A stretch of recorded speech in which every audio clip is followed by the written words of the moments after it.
I wrote Ice Ice Baby when I was 16 years old. I never could imagine the type of success I was going to have. I sold 160 million records. We were selling 1 million records a day. When it blew up, I was 19. And at that point, everybody realized, he's white? What? And they're already jamming to Ice Ice Baby. It's all over radio, #1 everywhere. I think my record had sold like 4 million, 5 million copies or something like that at that point, which is only like a week into it. Crazy. Hey, I'm doing good, man. So I'm going to Benihana's for dinner, and I sit down, I order, and then before the food gets there, we had our appetizers there. This big guy walks up, he says, hey, I'm Suge Knight. He says, let me talk to you for a minute. Ice, if you got a second, let me just talk to you. I says, okay, yeah. He starts eating some of my fries or whatever I'm eating there. Yeah, okay, all right, I can order more, no big deal. He didn't give me an explanation or anything at that point. He just says, hi, I'm Suge Knight, and I'm just nice to know you. So I didn't even think much from it other than that was, you know, why would somebody come in and sit down and say hello to me just to introduce themselves?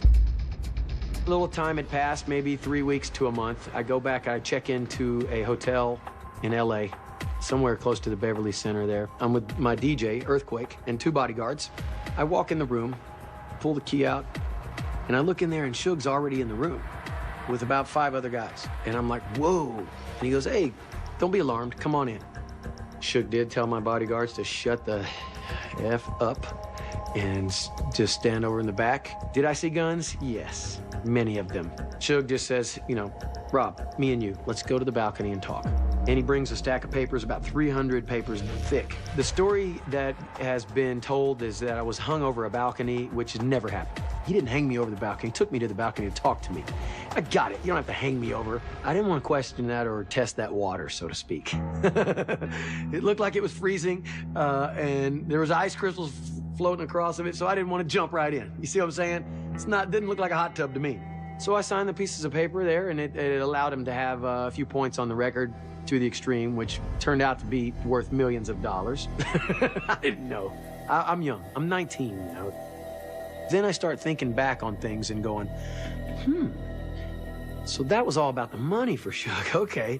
And then I saw the Chronic record pop up and Tupac and all this, and I knew the funding came from my record. So I'm happy to invest in that. Even with no return on my money, I have a story to tell that I've invested in some of the greatest hip-hop of all time. And I figured this is the price I gotta pay to just be a part of something that's elite in the rap industry.